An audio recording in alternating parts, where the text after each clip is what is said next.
So last night I had encouraged the practice of being aware of the breath. And so let's do that now.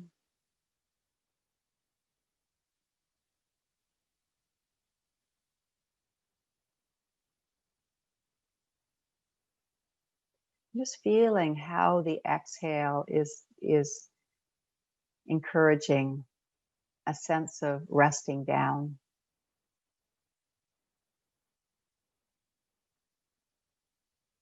Is encouraging a letting go of any unnecessary holding.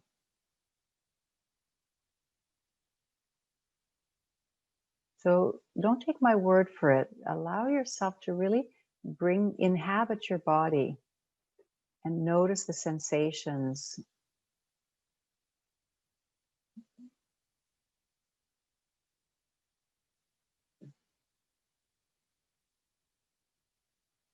The slight softening, the slight letting go,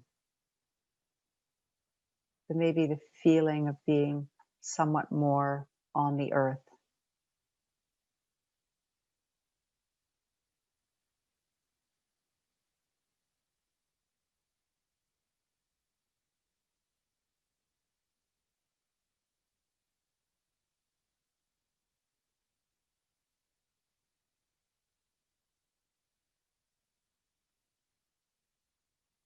And then also notice that the inhale is also an invitation to rest. As it reaches into the space all around us, above us, there's this openness, a kind of a freedom that comes in.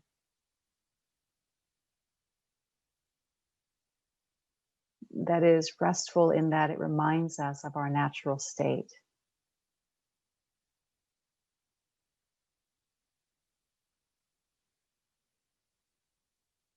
So at the very top of the inhale, there's a sense of possibility, a sense of expansiveness.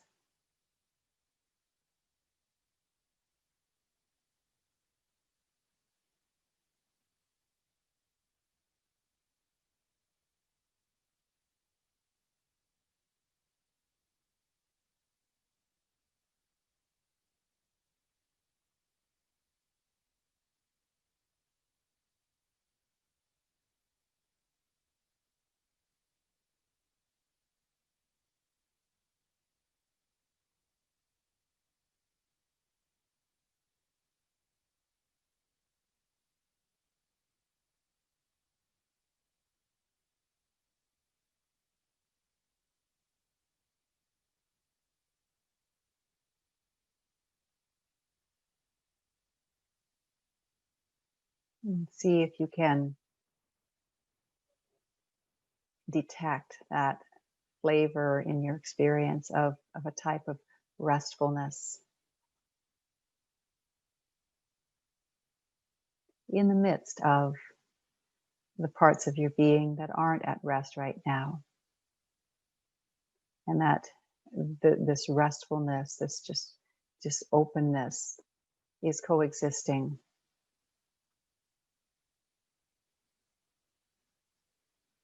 with contraction, with tension.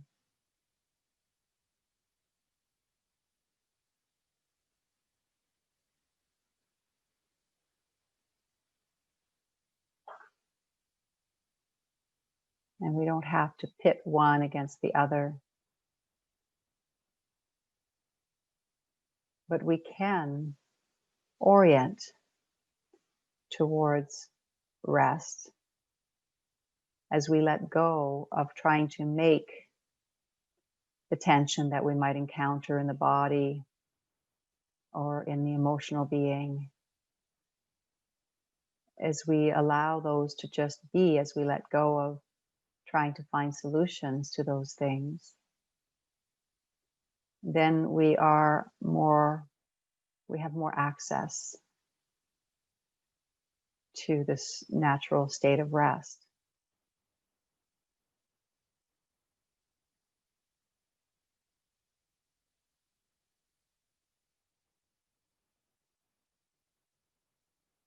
And it is the natural state.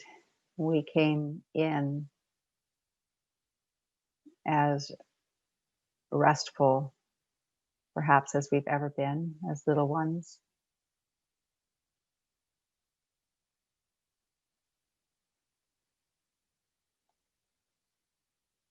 And then the world greets us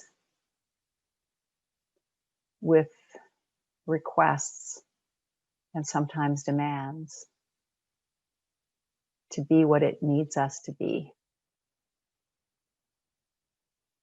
whether that's through our parents or our educators, the adults in our lives. And in order to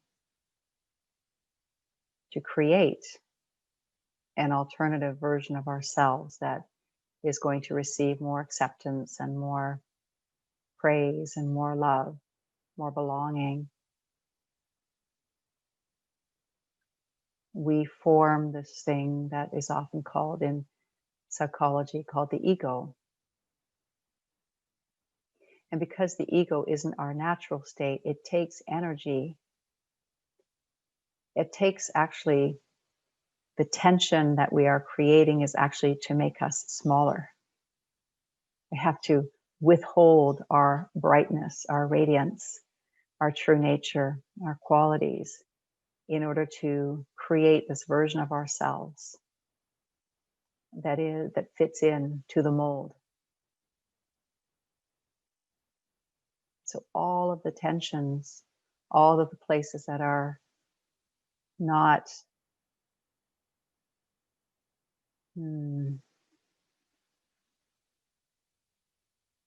not able to rest yet. This is all essentially movements to keep the ego together, to keep our fixed beliefs in place, to keep the emotions that we were told that weren't okay submerged.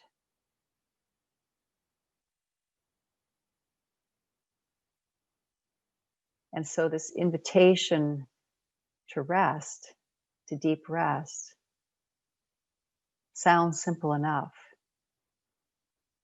but essentially it's the beginning and the end, the beginning of the end of the ego.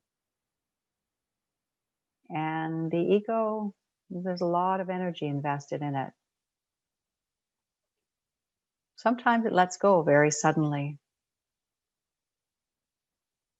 But for most of us, it's just a slow melting.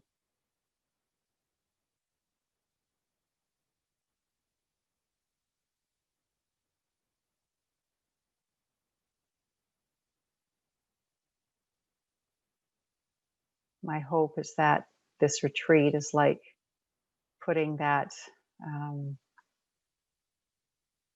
that ego, that ice cube of ego in the, I don't know, the Indian heat, something that will kind of accelerate the melting.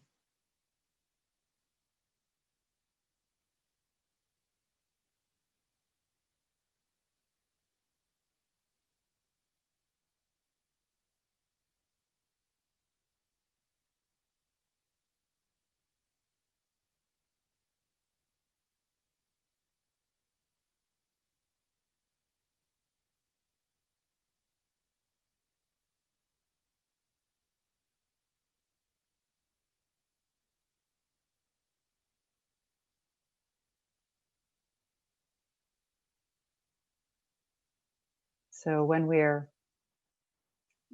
recognized um, and when we're given presence, when we're just being ourselves, this is encouraging of our true nature. But because the adults that were in our lives when we were little ones were operating probably to a great extent from ego as well, they didn't really know what they were doing. They were just perpetuating what's been happening for many, many generations, which is this idea that we have to look and be a particular way. And each culture, each family has its own idea of that.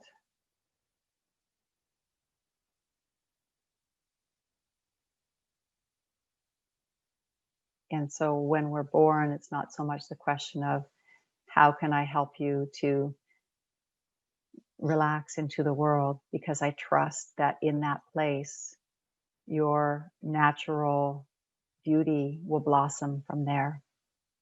That I just need to create an environment where you can be yourself.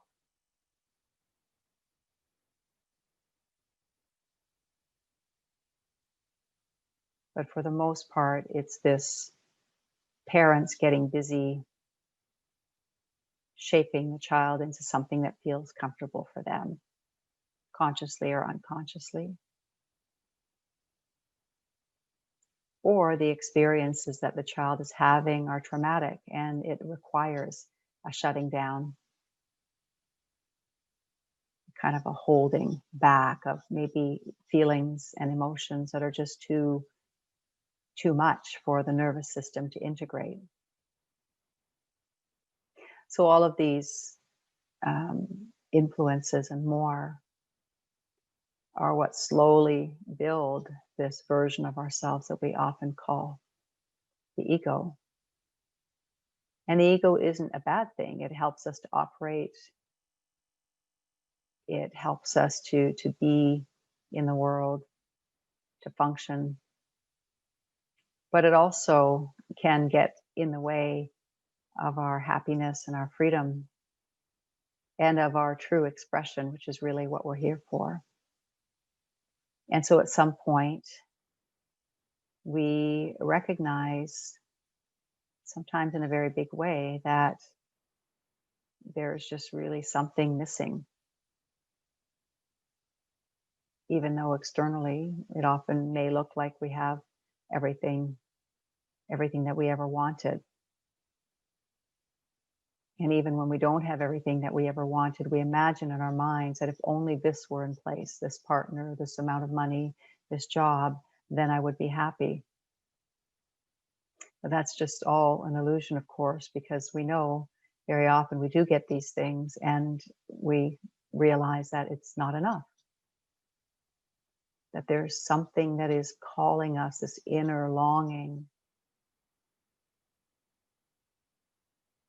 for the peace, the happiness that is not dependent on anything outside of us.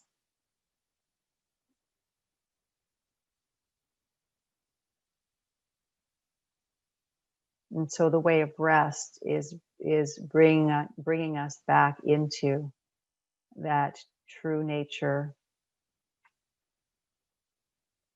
that is everything that we need, everything that we ever wanted.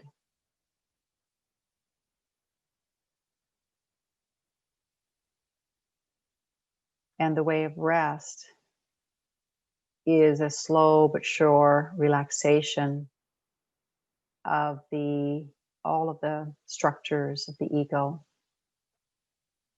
the beliefs that have come in about who we are, about who others are, about what's possible, about what the world is.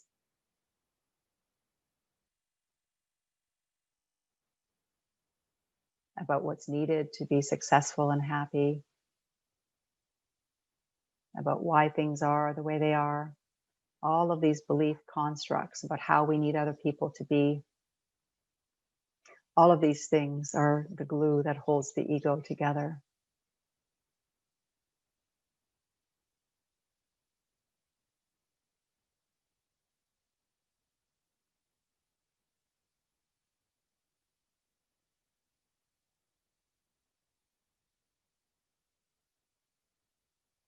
And the emotions that we feel are actually, to a great extent, our true inner response to being limited by our beliefs.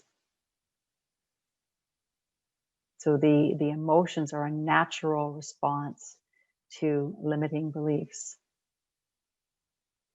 And this is why the teaching here is to really encourage emotional freedom, because if we can allow the emotions to be free, the beliefs let go all on their own. We don't have to question them one at a time, although that is certainly an approach.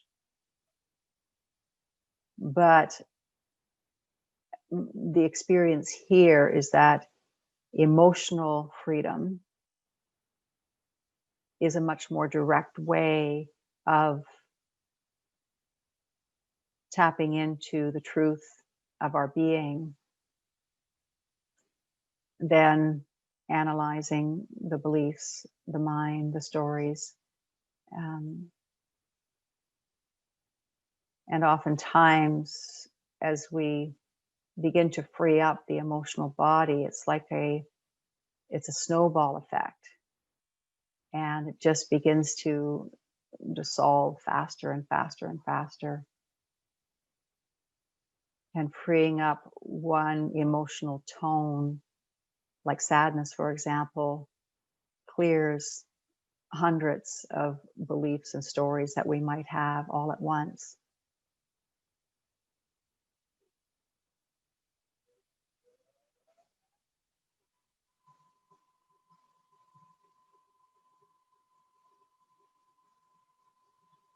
So I'd like to invite you to think about something in your current life, even in this moment, that feels like a struggle for you.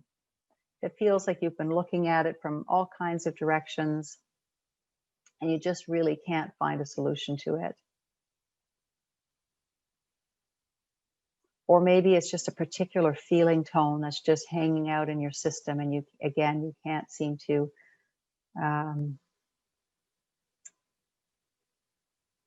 clear it from your system. You can't seem to let it go.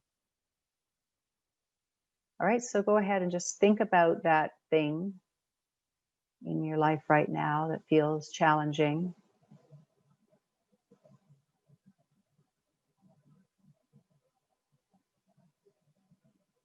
And let's make these teachings real here. So as you think about that situation, that circumstance, just notice what happens to your breath.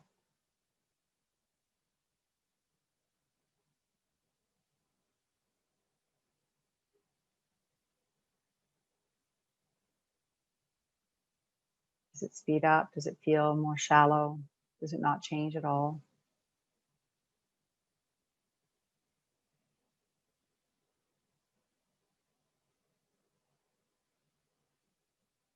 And as you notice that, the way the system is responding with respect to the breath, notice simultaneously that there's this invitation to rest that we've been speaking about is still here. And that there's a capacity to sense that resting in the midst of the reaction in the breath cycle, that they're coexisting.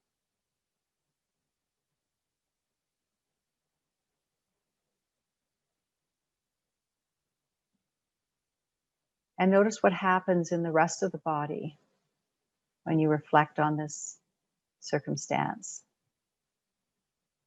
Notice where tensions arise.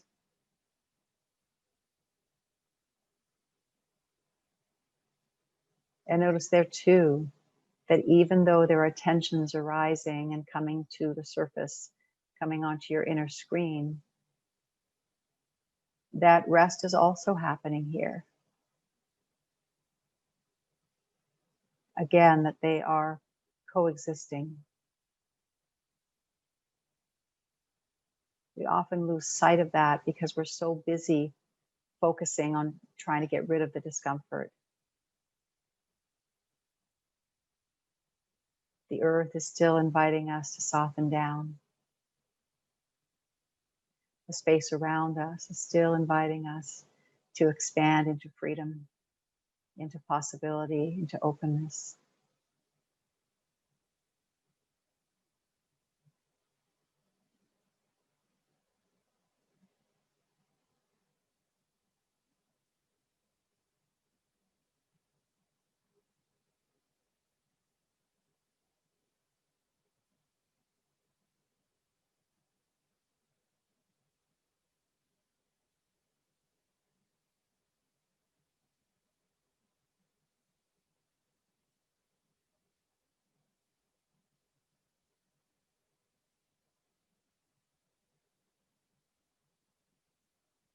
When you think about this circumstance or this challenge in your life, what feelings arise? What emotions show up, and where do they show up in your body?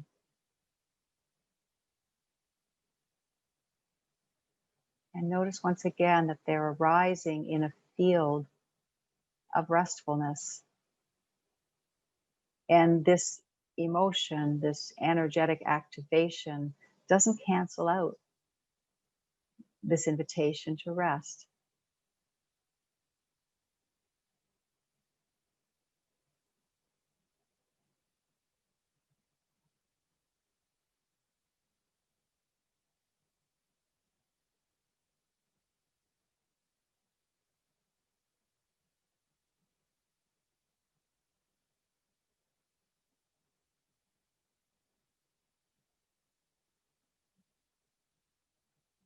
Nice.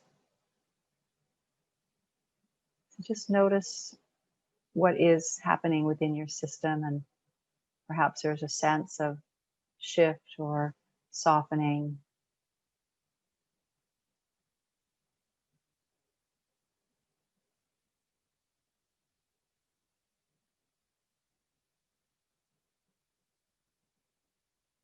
And even if there's a battle going on, which there can be,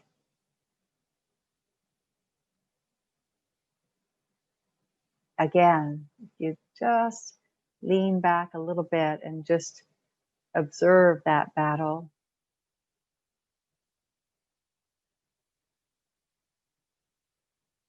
the observer is at rest. It has no interest in getting involved.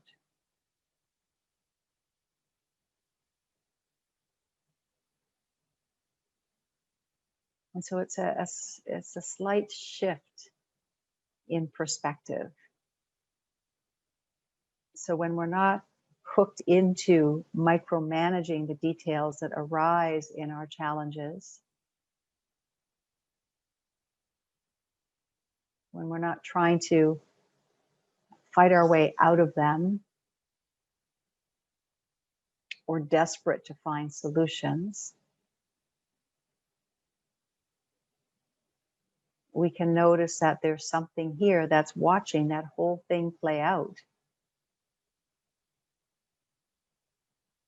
And it's at rest. And so nothing has changed here.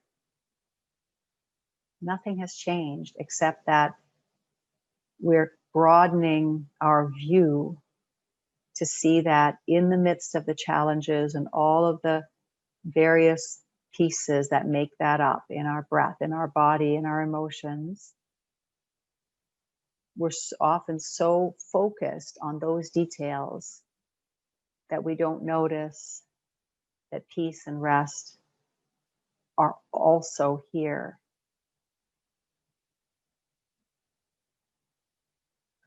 And all that it takes is a willingness to relax back a little bit, to let go of trying to control, of trying to find solutions from our limited perspective.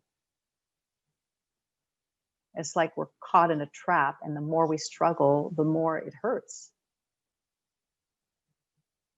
So, softening back,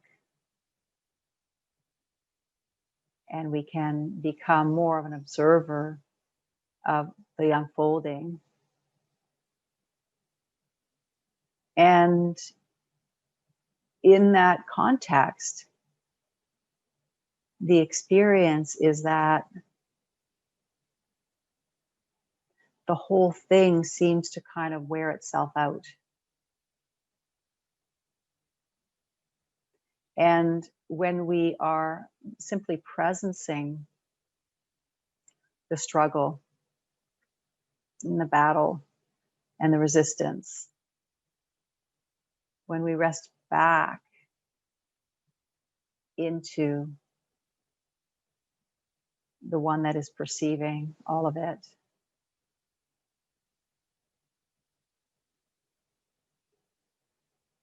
it gives us new perspectives.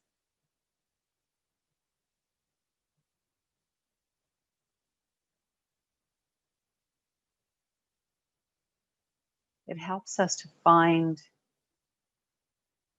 the truth, if we can put it that way.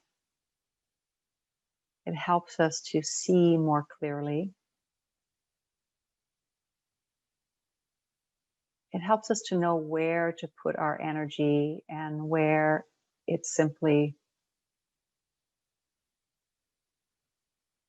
not necessary. And also, as we rest back, as this sense of presence, because we're now closer to a more expanded version of ourselves, we also begin to have direct access to qualities of soul that are just inherent, inborn. So we tend to be able to access compassion for ourselves and others.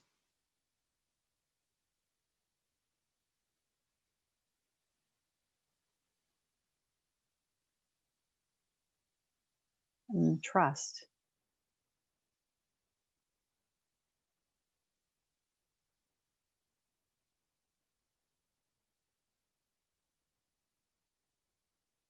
Understanding, wisdom.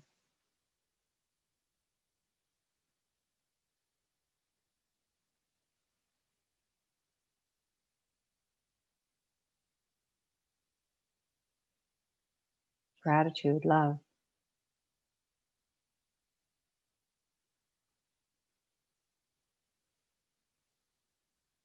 Forgiveness, even. Oftentimes we're trying to get at these qualities from the outside, right? And it just becomes a whole new version of ego, like a spiritual ego. Now I'm very compassionate, or I'm very kind, or I'm very understanding. And yet, if it's not true, it doesn't feel right to us nor to others. It feels contrived. And all along, if we can just back off a little bit, recognizing that this whole battle here is just the ego trying to hold itself together, trying to keep control of things. And as we lean back into a state of greater rest, into ego relaxation, we then receive the grace of our birthright, which is all of these qualities which we all have an abundance of. We don't have to develop them, they're just here.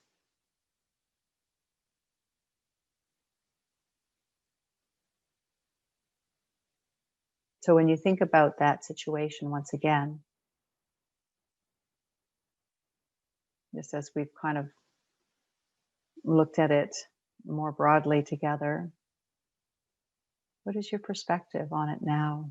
Has anything shifted within you? Maybe you're holding it a little more lightly. Maybe it seems like a non-issue now.